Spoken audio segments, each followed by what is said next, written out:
क्या आपने कभी सोचा है कि काशी के मणिकर्णिका घाट पर जब जब चिता की आग भी ठंडी पड़ने लगती है, ठीक उस वक्त सुबह के 3:30 साढ़े 4 बजे ब्रह्मांड में ऐसा क्या होता है जो विज्ञान की समझ से भी परे है। आज हम एक ऐसे गुप्त ग्रंथ की बात कर रहे हैं जो कहते हैं कि काशी के एक पुराने मंदिर की दीवारों में सदियों तक छिपा रहा। एक ऐसा ग्रंथ जिसमें 21 ब्रह्म मुहूर्त के रहस्यों का वर्णन है और इसी में छिपा है एक खोया हुआ शिव सूत्र।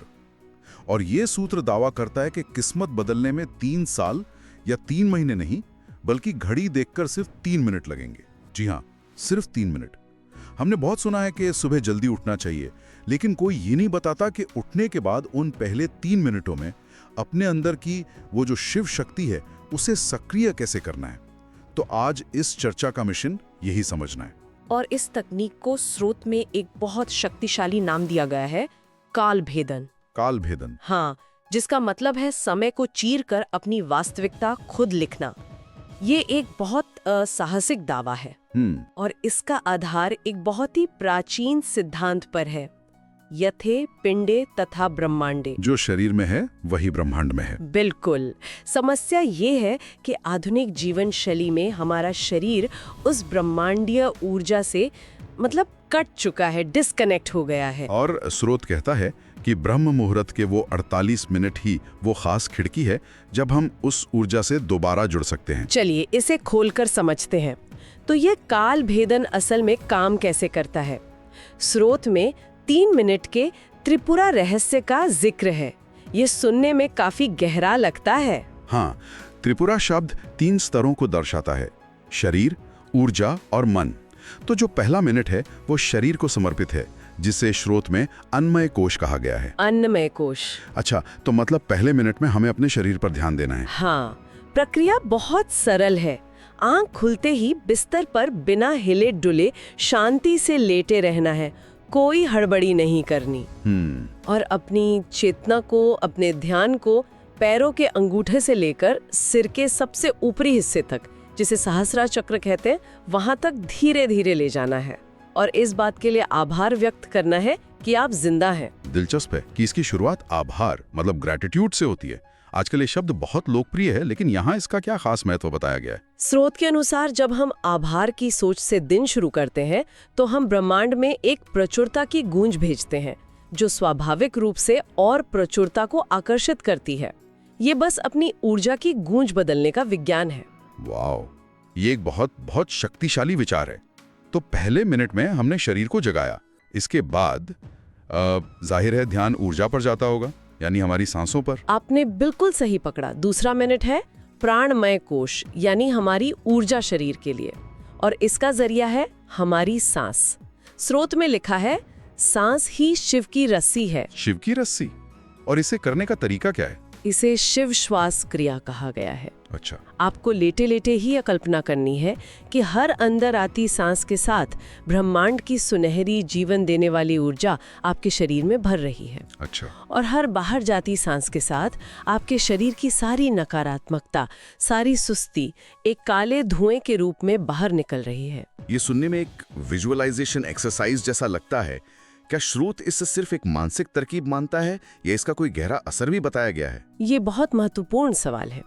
स्रोत के अनुसार ये सिर्फ कल्पना नहीं है, ये एक मानसिक ऊर्जा की क्रिया है जो आपके शरीर की कोशिकाओं को, मतलब सेल्स को फिर से प्रोग्राम करती है। ये एक ही समय में शरीर और ऊर्जा दोनों का शुद्धिकरण है। ठीक है, तो पहला मिनट शरीर के लिए, दूसरा मिनट सांसों से ऊर्जा का शुद्धिकरण। अब दिमाग काफी शांत हो गया होगा, तो क्या तीसरा मिनट मन के लिए है? एकदम सही। तीसरा और आखिरी मिनट है मनोमय कोश, यानी मन के लिए। इस समय दिमाग एक कोरे कागज की तरह होता है।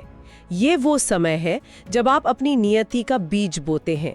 इसे संकल्प का सृजन कहा गया है। संकल्प का सृजन मतलब अपना लक्ष्य निर्धारित करना? हाँ, लेकिन एक खास तरीके से।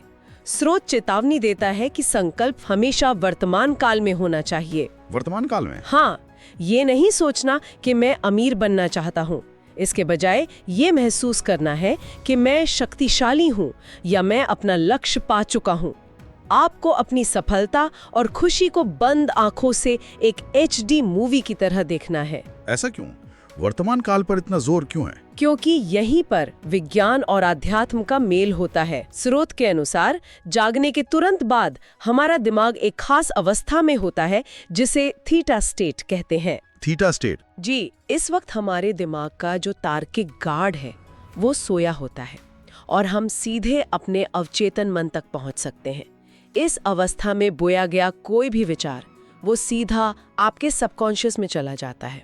ये 3 मिनट का सूत्र सुनने में बहुत शक्तिशाली लगता है, लेकिन स्रोत में 21 दिनों के एक चक्र पर बहुत जोर दिया गया है। आखिर 21 का अंक ही क्यों? इसका संबंध शरीर के ऊर्जा केंद्रों यानी चक्रों से है। स्रोत बताता है कि हमारे शरीर में 7 मुख्य चक्र हैं और हर चक्र के 3 तल होते हैं, तो 7 गुणा 3 हुआ 21।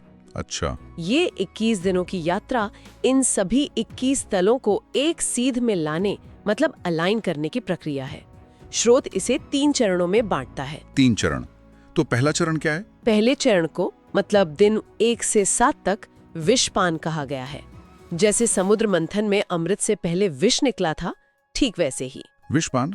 ये तो सुनने में थोड़ा डरावना लगता है। इसका क्या मतलब है? इसका मतलब है डिटॉक्सिफिकेशन। स्रोत कहता है कि शुरुआती 7 दिनों में आपका शरीर और मन विद्रोह करेंगे। हो सकता है आपको और ज्यादा नींद आए, सिर भारी लगे, पुराने दबे हुए इमोशंस जैसे डर या गुस्सा वो बाहर आएंगे। ये वही जहर है जो आलस्य और नकारात्मकता के रूप में हमारे अंदर जमा था। 1 मिनट। स्रोत कहता है कि ज्यादा नींद आएगी, लेकिन ये तो आलस की निशानियां हैं। कोई ये कैसे मानेगा कि ये डिटॉक्स हो रहा है, ना कि वो बस अपनी पुरानी आदतों में वापस जा रहा है? आपका सवाल बिल्कुल जायज है और ज्यादातर लोग यहीं आकर हार मान लेते हैं। स्रोत इसका भी रास्ता बताता है। वो कहता है नीलकंठ बनना है।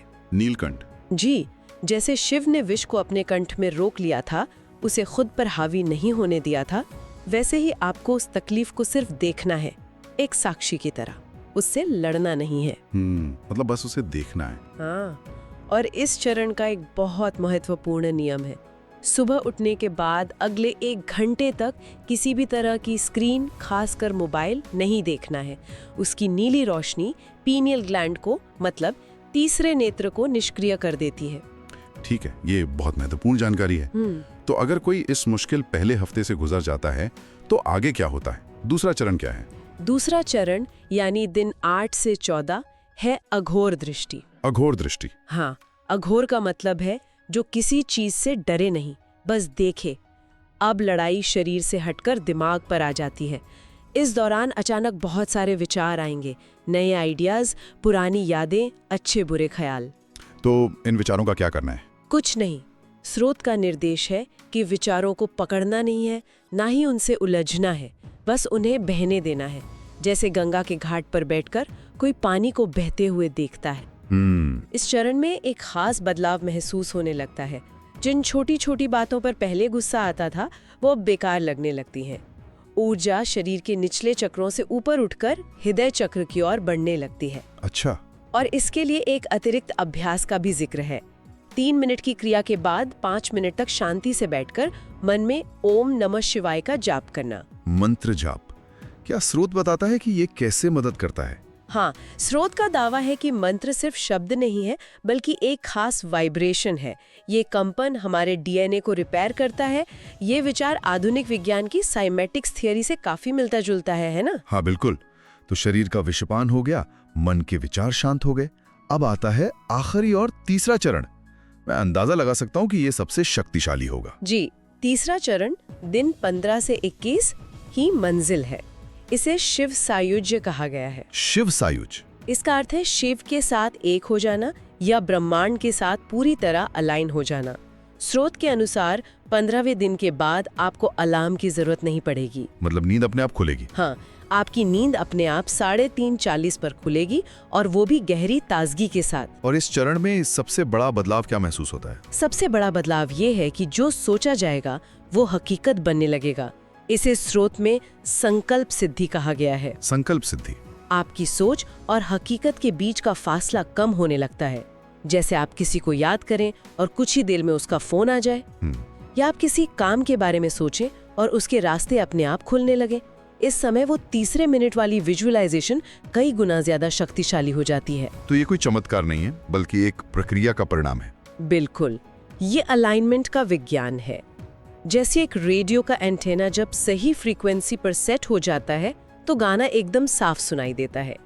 ठीक उसी तरह 21 दिनों के बाद आपकी व्यक्तिगत चेतना ब्रह्मांडीय चेतना के साथ तालमेल में आ जाती है। ये पूरी यात्रा सुनने में तो अविश्वसनीय लगती है, लेकिन मेरा सवाल यह है कि 21वें दिन के बाद क्या होता है? क्या ये यात्रा खत्म हो जाती है? नहीं, और यहीं पर स्रोत के अंत में एक बहुत जरूरी चेतावनी दी गई है। उसमें लिखा है, शक्ति उसी के पास ठहरती है जो उसका सम्मान करता है। इसका क्या मतलब है? इसका मतलब है कि अगर 21 दिनों की साधना के बाद व्यक्ति वापस अपनी पुरानी आदतों में लौट जाता है तो ये जो ऊर्जा उसने अर्जित की है वो धीरे धीरे खत्म हो जाएगी। लीक हो जाएगी? हाँ, लीक हो जाएगी। इसलिए इस 3 मिनट के सूत्र को एक बार की क्रिया नहीं बल्कि एक जीवन शैली बनाने की सलाह दी गई है। ये रोज का अभ्यास है। तो ये एक तरह से अपनी ऊर्जा को रोजाना ट्यून करने जैसा है? एकदम सही। अंत में यह स्रोत सिर्फ एक तकनीक नहीं सिखाता बल्कि एक बहुत ही शक्तिशाली विचार प्रस्तुत करता है। यह हमें परिस्थितियों के हाथ की कठपुतली होने के बजाय खुद को अपने जीवन का रचयिता मानने का आह्वान करता है। यह वही दर्शन है जिसे हमारे शास्त्रों में अहम ब्रह्मास्मि कहा गया है। यह स्रोत समय को चीरकर अपनी वास्तविकता खुद लिखने का एक तरीका बताता है और ये सोचने पर मजबूर करता है कि हर दिन की शुरुआत में दुनिया के शोर के हमारे मन में प्रवेश करने से पहले खुद को सचेत रूप से ट्यून करने का क्या मतलब हो सकता है।